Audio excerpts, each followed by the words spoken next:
좋은 날입니다. 오늘도 말씀 안에 승리하는 하루 되시기를 기도하겠습니다. 오늘 생명의 삶 본문은 히브리서 10장 1절부터 10절입니다. 오늘 본문에서는 1절부터 4절까지 구약에서 짐승에 희생하는 제사의 불완전함을 논증하고 5절부터 10절에서는 자기 몸을 속죄 제물로 드리신 완전하신 그리스도의 제사에 대해 논증합니다. 이 구절들을 통해 하나님께서 무엇을 말씀하시는지 살펴보도록 하겠습니다. 1절입니다.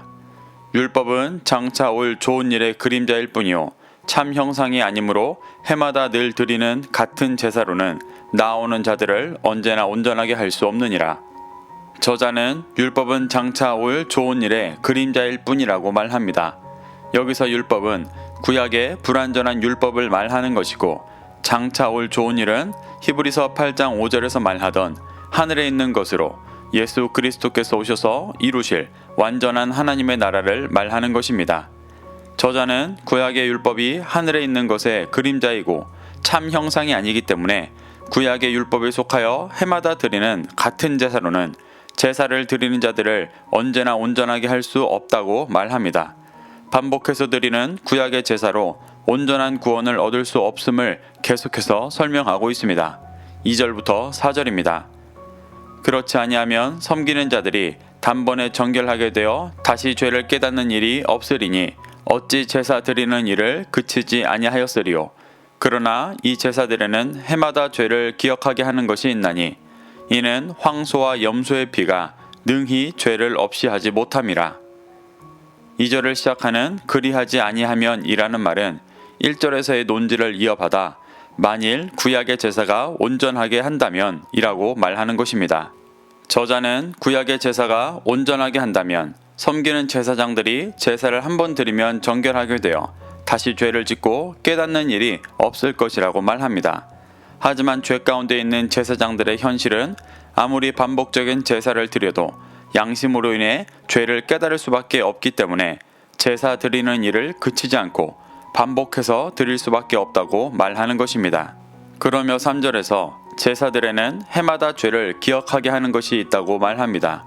구약의 제사는 제단 위에서 도살한 짐승이 흘리는 피를 볼 때마다 내 죄로 인해 저 피가 흐르는구나 라고 생각하며 자신의 죄를 기억하고 회개하였었습니다. 저자는 이렇게 해마다 반복되는 이스라엘의 제사는 죄를 기억하게 하는 기능이 있었음을 설명하고 있습니다. 하지만 4절에서 황소와 염소의 피가 능히 죄를 없애지 못한다고 말하며 구약 제사의 한계를 명확하게 말하고 있습니다. 구약의 제사는 죄를 기억나게는 하지만 그 죄를 온전히 해결할 능력이 없었습니다. 그렇기 때문에 해마다 제사를 반복해서 드릴 수밖에 없었습니다. 이렇게 저자는 8장에서부터 구약의 제사가 불완전한 것임에 대해 지속적으로 논증하고 있습니다.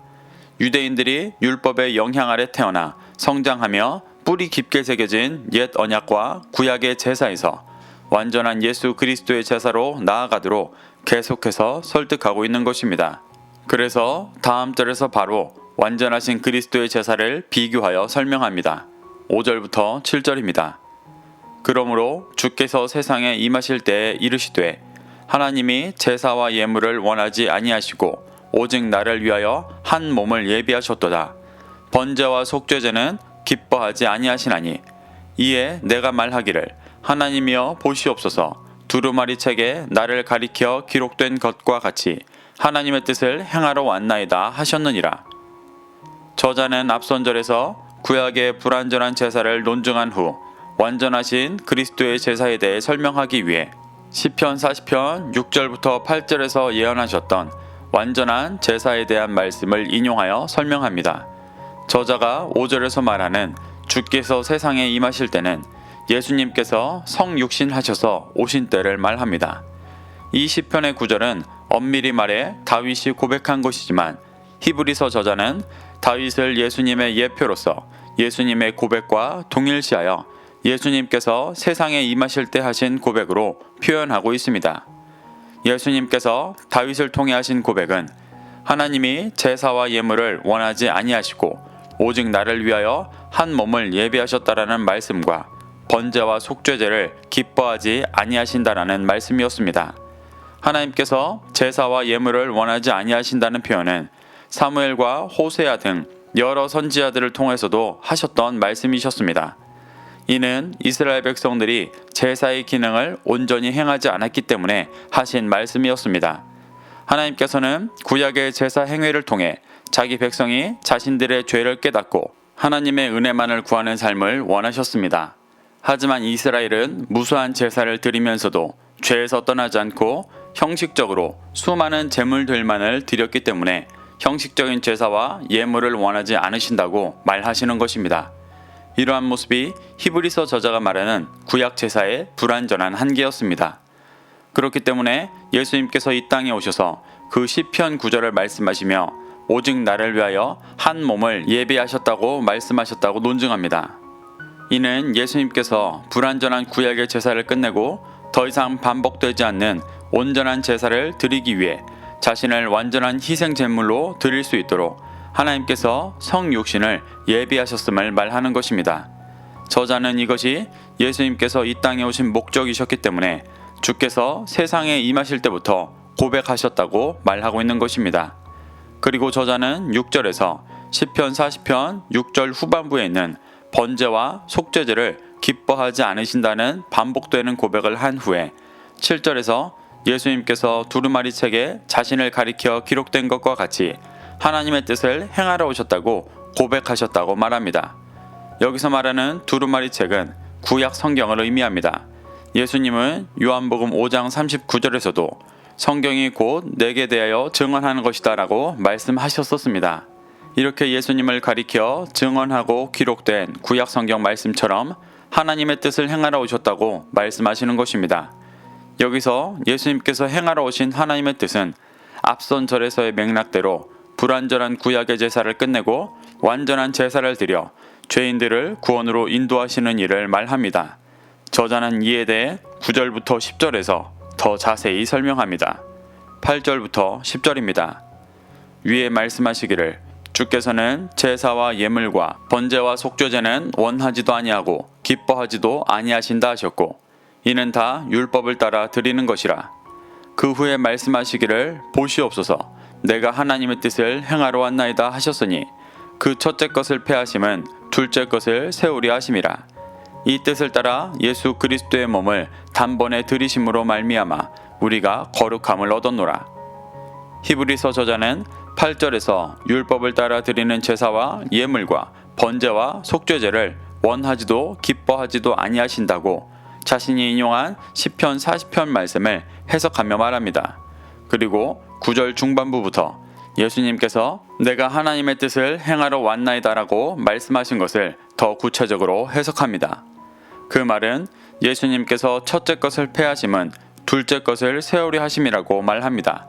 여기서 말하는 첫째 것은 첫 언약과 그에 속한 짐승을 잡아들이는 제사입니다.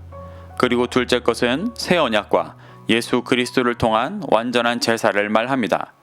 예수님은 첫 언약과 그에 속한 짐승을 잡아들이는 제사를 폐하신 이유가 새 언약과 예수 그리스도를 통한 완전한 제사를 세우기 위하심이라고 말합니다. 이는 8장에서부터 논지를 전개했던 대로 구약의 모형과 그림자에 머물러 있지 말고 예수 그리스도를 통한 하늘의 것을 세워 온전한 구원에 이르게 하신다는 말씀이었습니다.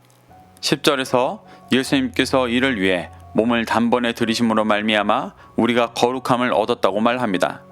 온전한 희생 제물인 예수님께서 한 번에 완전한 제사를 드리심으로 믿는 성도들이 반복되는 제사를 드릴 필요 없이 거룩함을 얻었다고 말하는 것입니다. 거룩함을 얻었다라는 것은 도덕적 완전함을 의미하는 것이 아니라 죄 많은 인간이 예수님께 속하여 하나님과 영원히 함께하게 된 상태를 말하는 것입니다.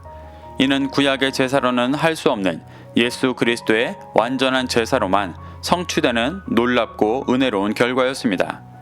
이렇게 히브리서 저자는 앞선 절에서 구약에서 짐승을 희생하는 불완전한 제사의 모습을 설명하고 시편을 인용하여 구약에서부터 예언되었던 완전한 제사를 드려 믿는 자들을 거룩하게 하시는 예수님의 모습을 비교하여 설명했습니다. 그러며 구약의 제사로 돌아가려는 유대인들에게 완전한 제사를 드리시는 예수 그리스도께로 돌아오라고 말하고 있습니다. 사랑하는 성도 여러분, 저자가 구약의 제사로 돌아가려는 유대인들에게 전하는 이 메시지가 형식과 종교성으로 나아가려는 모든 그리스도인들에게 하는 메시지인 것을 믿고 반응하게 되시기를 축복합니다. 그래서 예수님께서 행하신 완전한 제사의 은혜 속에 들어가 믿는 그리스도인으로서 거룩하다함을 얻고 히브리서 저자와 같이 다시 오실 주님을 전하고 준비하는 거룩한 삶을 살게 되시기를 축복합니다. 오늘도 이 말씀을 심령에 새겨 승리하는 하루 되시기를 기도하겠습니다.